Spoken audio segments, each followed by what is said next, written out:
Raymond dénoncé par Esther est mis à mort. Verset 2. Le second jour encore, comme Esther 5.6. Verset 3. Si Esther demande sa vie avant celle de son peuple, ce n'est pas par égoïsme ou par crainte de la mort, mais afin de faire sur le roi une plus forte impression, Esther lui importe plus que le peuple juif tout entier. Maintenant la reine est obligée de révéler son origine. Verset 4. Vendu. Voir Esther 3.9 et Esther 4.7. Pour être exterminé, égorgé et détruit, les trois mêmes verbes que Esther 3.13. Compenser le dommage fait au roi.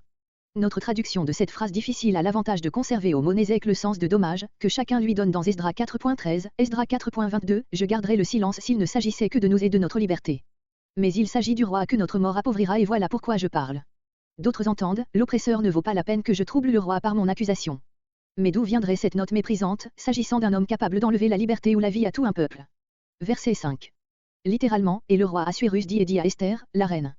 Ce désordre dans la construction marque l'émotion du roi. Le roi éclate. Mais il ne donne pas à Raymond l'occasion de se justifier, c'est à la reine qu'il parle. Qui est-il? Le roi ne peut ni l'ignorer ni le croire. Verset 7. Dans le jardin. Échauffé par le vin et la colère, le roi sort au grand air, Esther 1.5. Était arrêté. La sortie du roi renfermait implicitement un jugement de condamnation et Raymond s'en rend bien compte. Verset 8.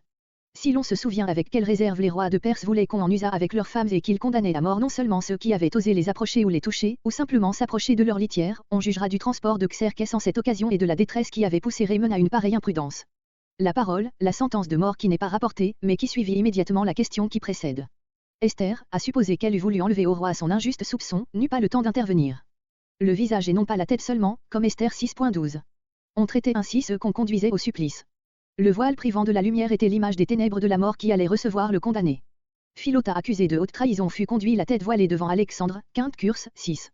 Chez les Romains, le juge disait à l'exécuteur en lui livrant le coupable, va, licteur, attache-lui les mains, voile-lui la tête et suspends-le à l'arbre de malheur. Les rois de Perse étaient autorisés à faire mourir sans forme de procès ceux de leurs sujets qu'ils trouvaient à propos, parce qu'ils les regardaient tout comme leurs esclaves. D'ailleurs le vrai crime d'Aman était notoire et avoué du coupable. Verset 9. Arbona, le même que Esther 1.10. Voici même, précisément.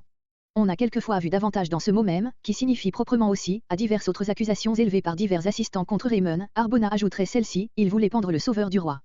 Verset 10. Raymond n'est plus, mais le massacre des Juifs était demeure ordonné dans tout l'Empire.